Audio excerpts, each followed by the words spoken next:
social media questioning the British and specifically the Guardian magazine, which is they do some great interviews. I think the last time I read something there was when they did something with Peter Frampton. But they're now calling Dr. Fauci the sexiest man alive. Highlighting the new film about the Brooklyn-born physician who has become an unlikely cult hero, the U.S. diseases expert has been spoofed by Brad Pitt, lauded as the sexiest man alive, according to Guardian magazine. Now, the pop culture phenomenon is the focus of a documentary appropriately titled Fauci. It's directed by Emmy winners John Hoffman and Janet Tobias. Released on Friday, it's billed as an intimate look into the life of one Dr. Fauci, who has now spanned 7 presidents and bookend 2 pandemics, including HIV and COVID-19. And it says, Tony is the signal amid the noise. People are able to sense that there's a lot of noise and their ears are trying to find the signal. And Tony is that signal. He is the sexiest man alive at 80 years old. You agree? Totally agree. Absolutely. You got a man crush on some Tony Fauci now. Just because. You know why? I'll tell you exactly why. And I'm not going to go on a rant. I apologize. He is steadfast. I have never seen anybody who you can throw anything at him. People throw all kinds of stuff at him. Mm-hmm.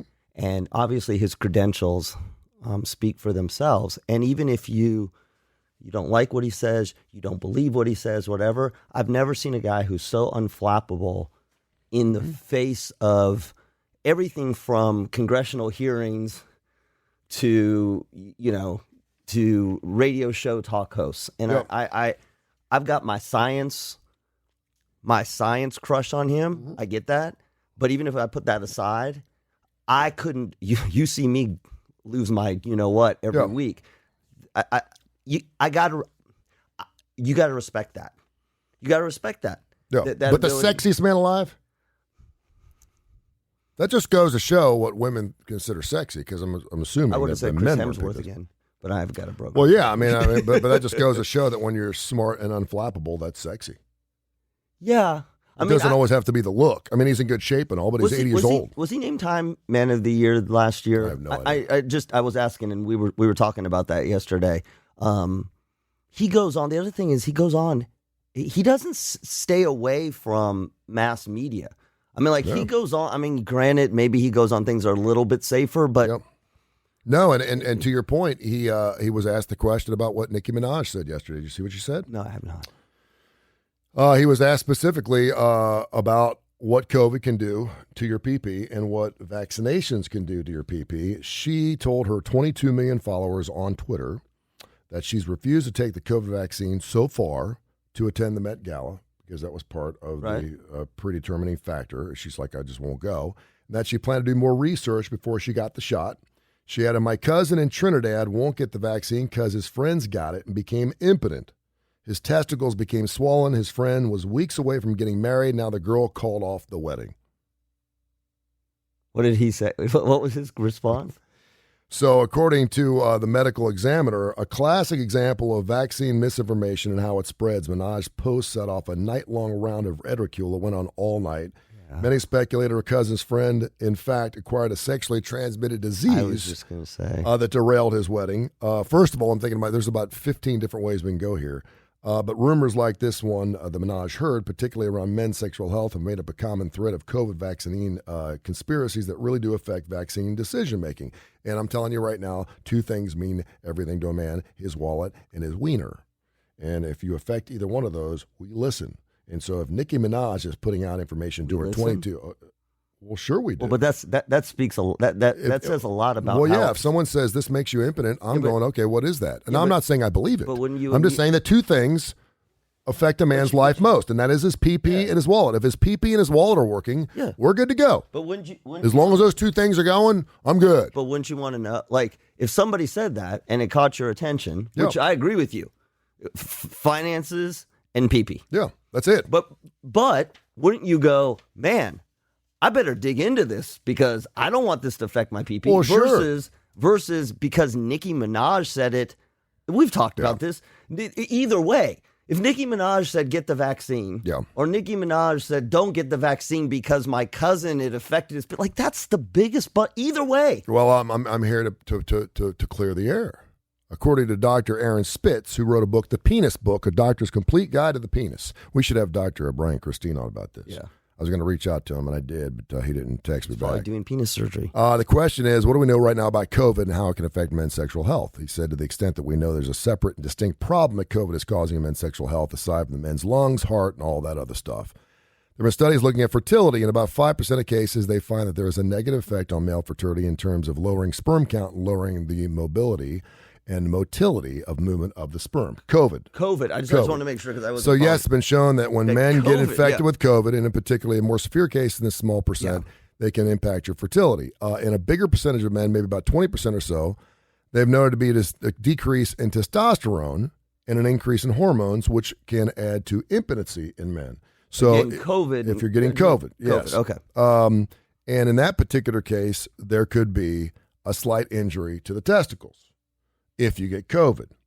So then the question was, does COVID have any particular effect on the penis and erections? He said absolutely, because erections rely on testosterone to have the tissue of the penis to be healthy and allow blood flow. A lower testosterone can decrease the health of the penis and its ability to get erections. Mm-hmm. Again, this is a fluid situation. Yes. We're constantly finding more information about what exactly happens in your life and everything else. Then what about the COVID vaccine? Is there any evidence any of the COVID-19 vaccines can affect the penis or the testicles? He says there is not. In fact, one study showed that sperm count went up temporarily after the vaccine. It did not go down. Sorry. So at the very least, you can say that COVID vaccine does not harm fertility in men, and in actuality, it boosted the sperm counts a little bit after the vaccine. There's no evidence of the vaccine causing any impairment to testosterone production or causing any inflammation or pain in the testicles or causing erectile dysfunction. Now, a person could get a transient flu-like syndrome after a vaccine and or a booster, and they could feel really lousy for a day or two, and perhaps they don't want to get laid. So Dr. Fauci was asked about it specifically last night, and he said, this is another one of those things where Nicki Minaj doesn't know what the hell she's talking about, and she needs to be. But I'm paraphrasing for him because he wanted to say that. He wanted to say, stop. He's like, this is the misinformation, and he goes, and he did say, as a person that's got 22 million followers, you need to take responsibility for what you put out there. I did like the fact he said that she will get a shot, she's just not ready to, but to put this out, and again, this is what. All I'm thinking about is a scumbag dude who is getting married. You're right. Trying to figure out how the hell to get out of this marriage. I don't want to get married yet. He gets the vaccination and says, look what happened. I'm swelled up down here. Look, this right one's a lot bigger than the left one. And by the way, one is always bigger than the other. And he's showing her going, I don't know what the vaccinations just totally messed me up. Now, a lot of people are saying that it's probably a sexually transmitted disease, which is another great excuse for a guy. I'm sorry, honey. I would love to be with you, but I've been told that I need to wait 10 to 14 days. That's right. Because that's usually about as long as antibiotics work. Right. You're talking about a venereal disease. That's right. You don't need to use the old, I got it from a tractor seat anymore. No. Now, or a toilet seat. Now you could say, careful, you got followers. I know. I may have been in contact with someone, and I think I need to quarantine for 10 or 15 days. That way I can clear my system, and then I'm good to go to be with you. You know what's great about this? Here's what's so fun about this pandemic. The longer that it goes on, I was just thinking about this.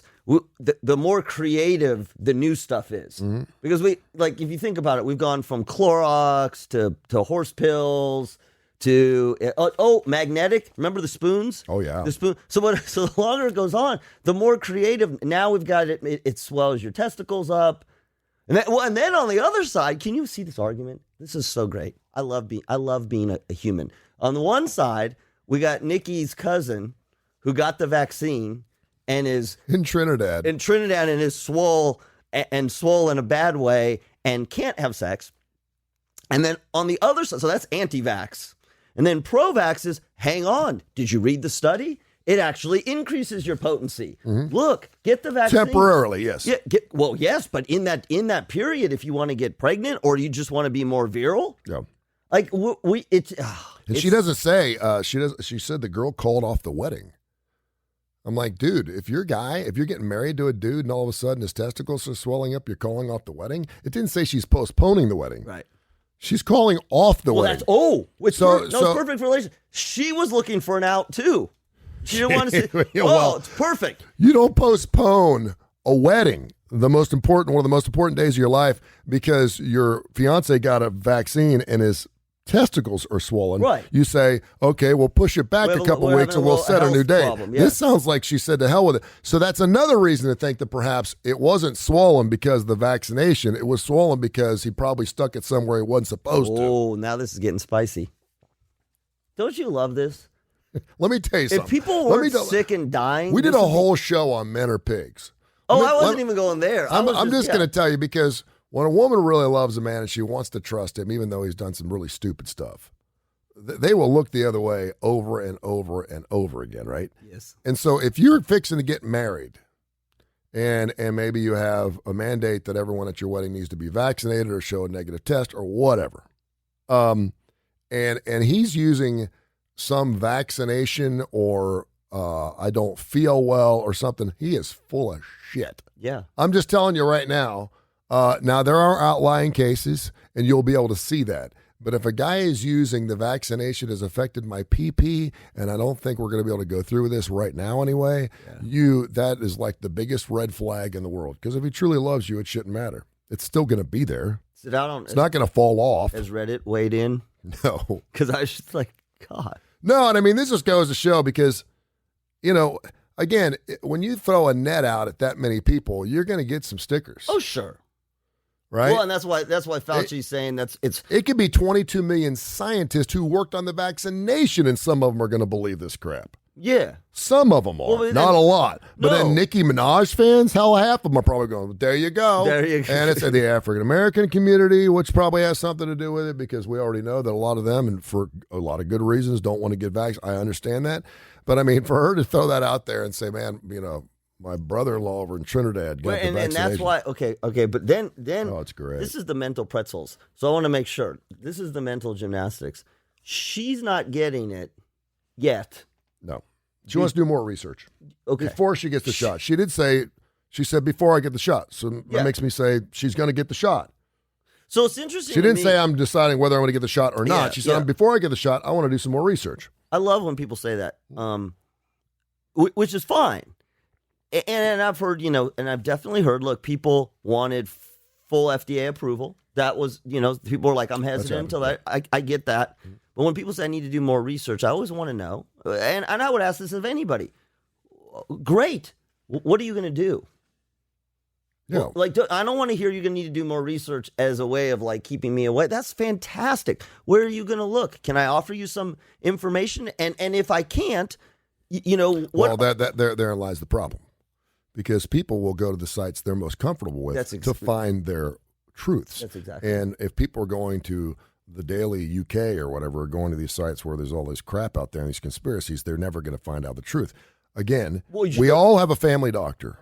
You have a doctor you go to if you break an arm or you need a referral or you have a cold or you have a flu. Most people don't go to American Family Healthcare. Nothing against you folks. No. But they have a family. You have a family doctor and you have an insurance thing. Nicki Minaj has got insurance and she's got a family doctor, and I'll bet she's taking prescription drugs and she needs to have a doctor to get prescription drugs. Yes. She should go to her doctor and say, listen. And if the doctor says, listen, right now I don't think you should get it, then I'm listening to him, because that's the same dude I've been listening to my entire life. Now, you may go get a second opinion. Right. You can do that. But if you've had a family doctor, I've had a doctor for the last 6 years. I had a doctor before that. My kids have a pediatrician, and I believe them because I trust them with everything I do with my kids. If my kids have any issues, I take them I believe it, and I will ask him questions. And sometimes even if I don't, for example, circumcision.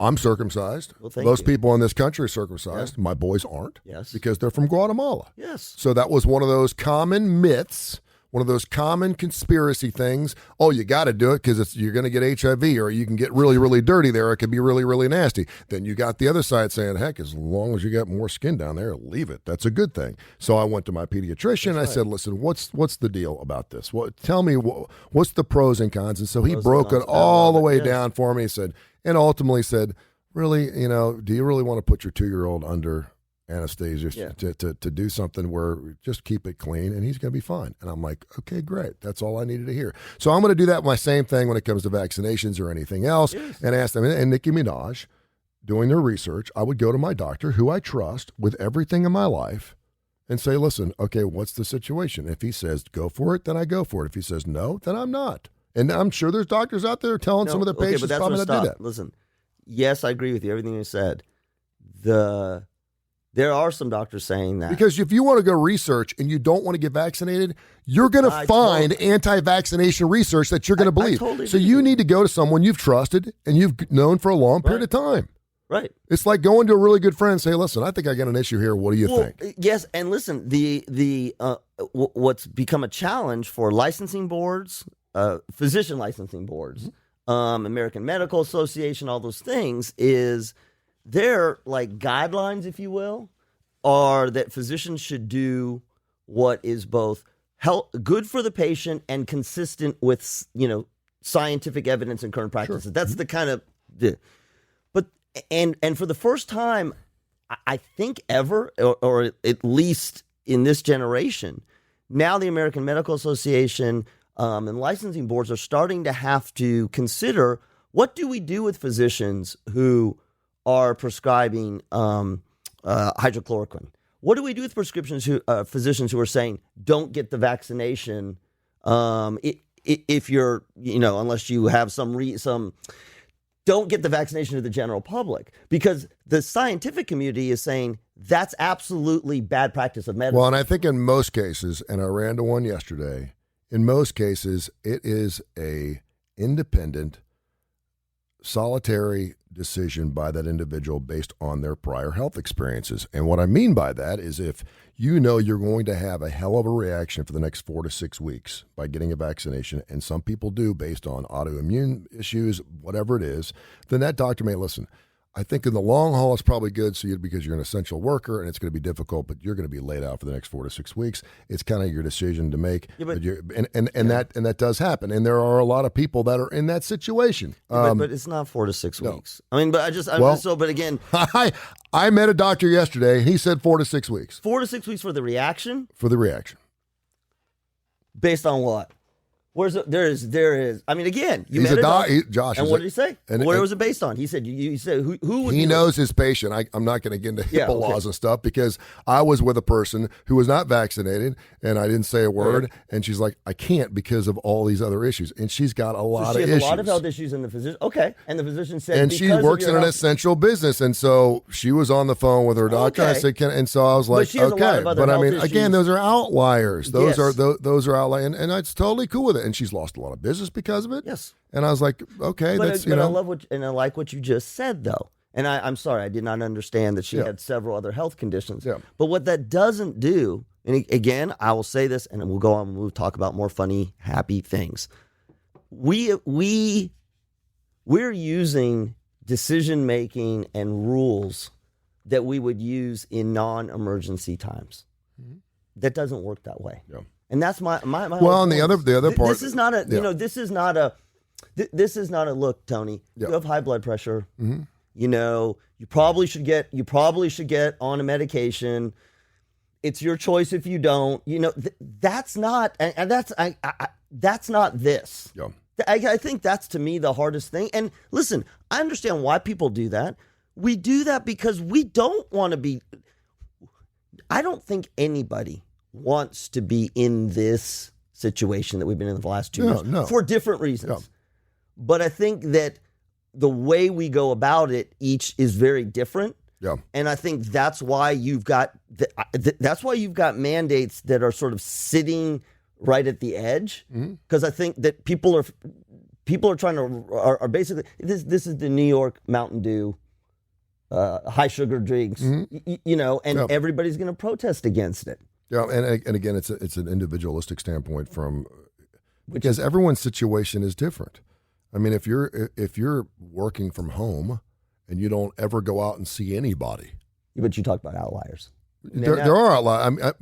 Again, or you live in a community that's highly vaccinated. I mean, even if you do there, I know you do, I'm not saying I wouldn't, but what I'm saying is, if you're living in an area where no one's vaccinated and you're out working as an essential worker, well, hell yeah, you should go out there. If you're a school teacher, you should. If you're, I get all those things. And so anyway, fidget poppers. You know what a fidget popper is? Mm-mm. You're very good at you do a great job of managing my emotions. Yeah. No, I run out because I don't want to turn people off.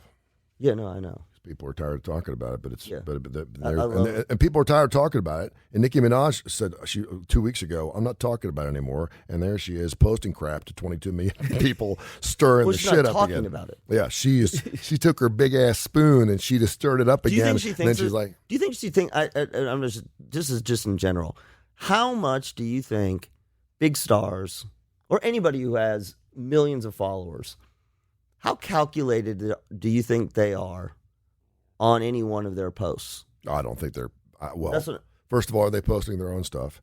She probably is. Okay. I don't think they think twice about it. That's exactly, which I think is so interesting to me. Yeah, for some reason I started following James Wood, the actor, and it's entertaining to say the least. Because he drops off F-bombs almost every chance he gets. And it's funny. I read it just because it's funny. It shows up every single morning and he's on there all the time. So I don't think there's any calculation. It depends on how comfortable you are on it.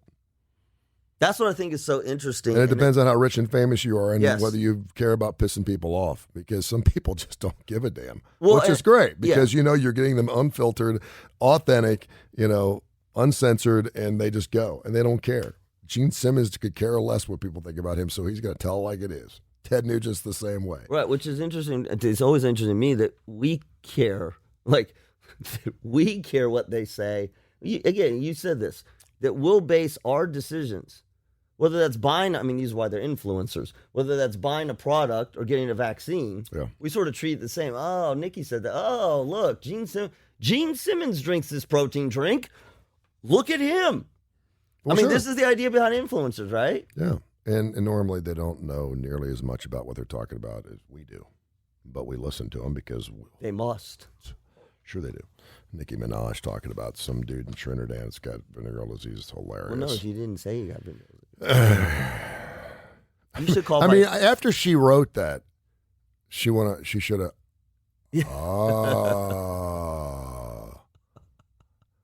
His testicles got swollen. He's getting married. Now she's called off the. Maybe this is not. Maybe I should vaccinate my Twitter post. Even Nicki Minaj is smarter than that. Yes. I thought it was pretty funny.